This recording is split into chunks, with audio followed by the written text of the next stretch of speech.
Hello, everybody, and welcome to Responsible AI in Action with the Responsible AI Institute, where we are speaking with some of the leading voices in responsible AI.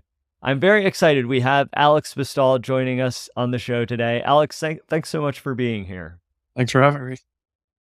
I'm really excited to have you on the show and to have the opportunity to have a conversation around AI in the creative industries. That's something that we haven't really explored yet too much on this show. And you are, of course, the founder and CEO of Rightsify and Global Copyright Exchange, two organizations that are using and sourcing music ethically for generative AI. So I'm wondering if we could start there. What does AI use in the music industry currently look like? And what are some of your major concerns as things continue to develop? So there's a mix. The most common is music generators. So someone can type in a prompt and make a whole new song within seconds. So that's what we've been most actively doing, licensing data sets for text to music generators. There's also adaptive music for videos. So you can upload a video or generate a video and then automatically generate music to match that video. In addition, there's also, music recommendation algorithms and source separation algorithms. So, having a song and be able to cleanly extract, say, the guitar, the drums, the saxophone, etc. Yeah, it's pretty incredible what's becoming possible nowadays, especially with regards to AI music generation. And as things are continuing to evolve, I guess, how do you see the technology evolving? What are some exciting things that you're seeing happening, and what are some potential issues that you see on the horizon? The most exciting thing is that now anyone can make music, right? You don't need to know music theory. You never need to learn an instrument. So anyone can make music, regardless of where they're based and what their education is. That's very exciting. A brand can now create their own music, whether it's for, a hotel or for an advertising campaign. So they're now empowered to do that. On the threats, obviously, there's been companies that have scraped data, that have not licensed the music before they train the models. That's obviously a threat because it devalues the original market for those works.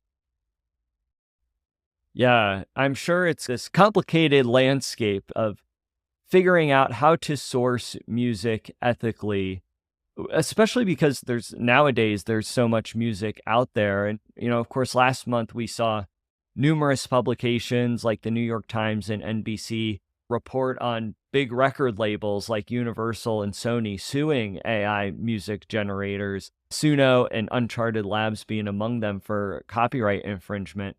There are many concerns over how generative AI can undermine human work and compensation when it comes to the music industry.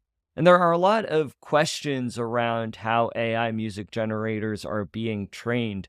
And you of course, are finding a way to do this ethically. And so with that said, I would love to hear your thoughts on this. How do we respect the work of artists and copyright law while at the same time creating AI music to serve a business need? Is it a matter of distinguishing and separating these two from each other? So at Rightsify, we're very pro innovation. So we're helping these models really get off the ground and have wide access to high quality data. So, it's just a thing of consent and compensation, right? So the original creators of the content should have the right to either consent or reject their music being included in these models. So in regards to the lawsuit you mentioned for those two companies, the most likely case is they probably scraped Spotify or YouTube and basically vacuumed up music from there, right? The artists and rights holders had no say in that.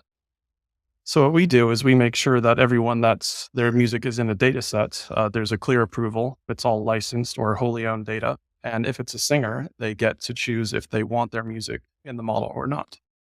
So in our experience, a composer or music producer is much more in favor of AI training, but a singer in most cases is not, right? Because their voice is something that's much more personal for them, and they don't always want their likeness being used in these models.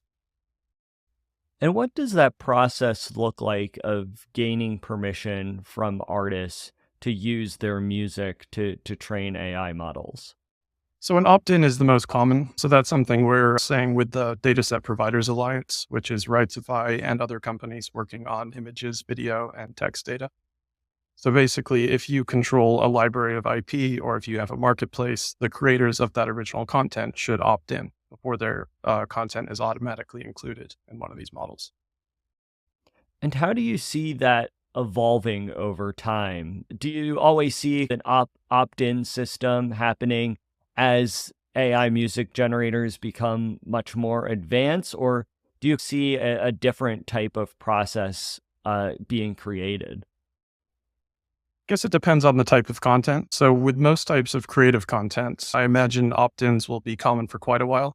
There's also the question of social media content and what you post on there. Is that, fair use for training or not? But when it comes to images, music, photography, etc., I imagine opt-ins will be the most viable way for a while. Well, it certainly gives us a lot to think about with regards to how things are evolving, especially in the creative industry. I know there's a lot of concern among artists, but there's also a lot of opportunity there as well as we figure out ways to use AI ethically. And Alex, you are doing that with your work. So I know I'm very excited to see how that evolves over time. Alex, I cannot thank you enough for taking the time to join us for this conversation and for the work that you're doing in this space. The world of AI it's complicated. There's a lot that many of us don't know yet, and especially in the creative industry, it's important for us to figure out a way to use AI as a tool while also valuing the humanity that has gone into the work.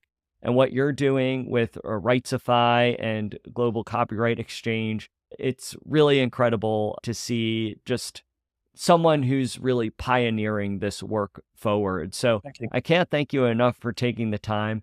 Where can our listeners find out more information about all the work that you're doing? Rightsify.com and gcx.co. Awesome. Great. Well, I'll make sure to include those resources in our show description.